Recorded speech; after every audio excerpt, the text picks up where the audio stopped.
out in the barn. A whitetail hung up on the rafters, gonna fry up some backstraps, get a tattoo of his antlers on my arm. That's how we do it on a farm. Little Bible reading, little bar, little lick off an old guitar.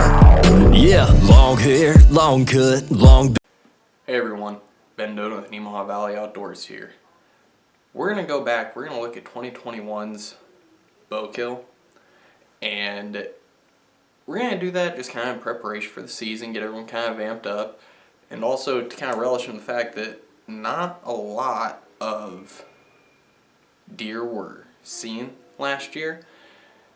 This partially because numbers are down, partially because weather wasn't cooperating. It's really hot last year, and it wasn't a good year for most people, and at least no one I talked to had a great season last year as far as seeing deer. So we're going to kind of go back, watch this, enjoy it for a moment, but then after the video I also want to take a minute and look at some of the things I did that I could have done better and kind of help extend some knowledge that I picked up on from rewatching the videos and just kind of playing the scenario back in my head here, sitting on it for a year now. So without further ado, let's get into it.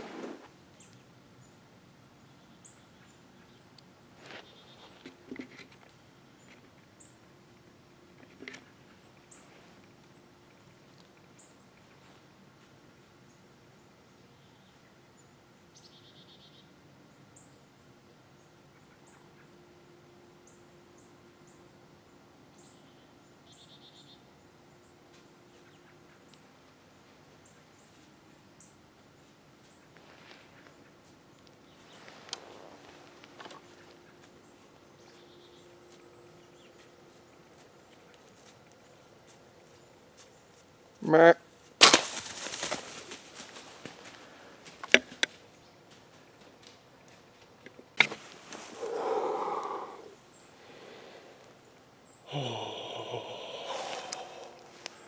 What are the odds on the first day I stick an arrow in a deer? We're gonna give him a little bit. We might get down and check the arrow here shortly.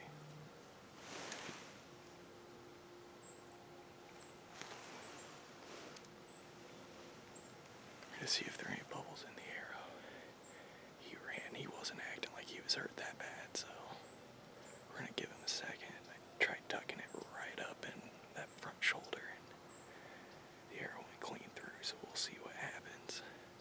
Give it a couple more minutes here, and we'll start getting down and starting the work. Very, very red arrow. We got some bubbles in it there. Some meat and carnage. Oh, he's hit pretty good. He's hit pretty good.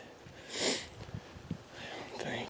Simpler life where the crickets and the cattle and the coyotes are all you hear every night. Give me the whippoorwills cry. May the view from my porch be a mountain horizon and a blue sky. Cornrows have grown high, 100 years ago by, still swearing by our same old time beliefs. We say, give me a simpler life. Catch me out in the barn, a whitetail hung up on the rafters, gonna fry up some backstraps, get a tattoo of his antlers on my arm. That's how we do it on a farm. Little Bible reading, little bar, little lick off an old guitar. Yeah, long hair, long cut, long bed of Chevy truck, long time till the sun comes up. Nights like this are all I wanna know. Small town with a heart of gold, pulled off on a gravel road while on the radio. Give me a simple. If you like that video, if you like that clip, it's a good deer.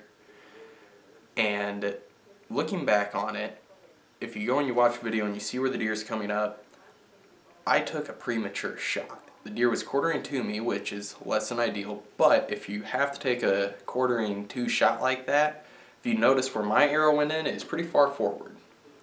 If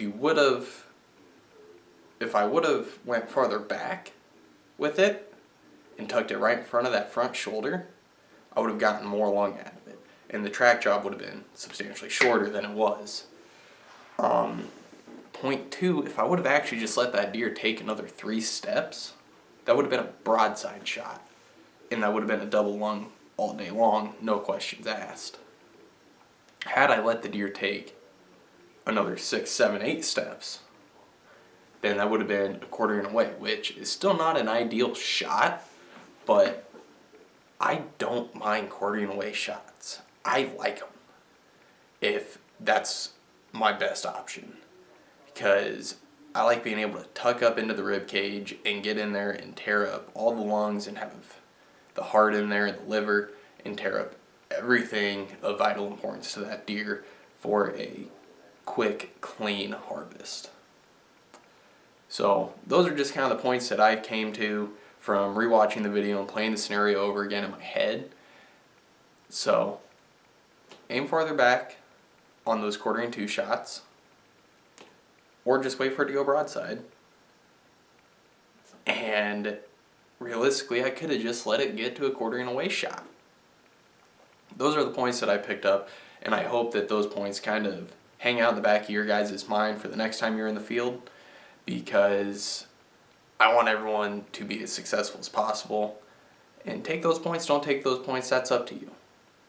But always try and keep them broadside. Guys, thank you so much for watching the video. I hope you enjoyed it. If you did enjoy it, make sure to drop a like, drop a follow onto my channel. We're going to try and get as much outdoors content as we can for you this season. I'd also like to say thank you to the landowners for letting me hunt there yet again for another year. I'd like to say thank you to my dad for helping me get the deer out of the creek. And last but certainly not least, I'd like to say thank you to my good buddy Keith for allowing me to borrow his side-by-side to get down there and get into the hole where I needed to get the deer out. You guys are all awesome. I appreciate it. We'll see you next time.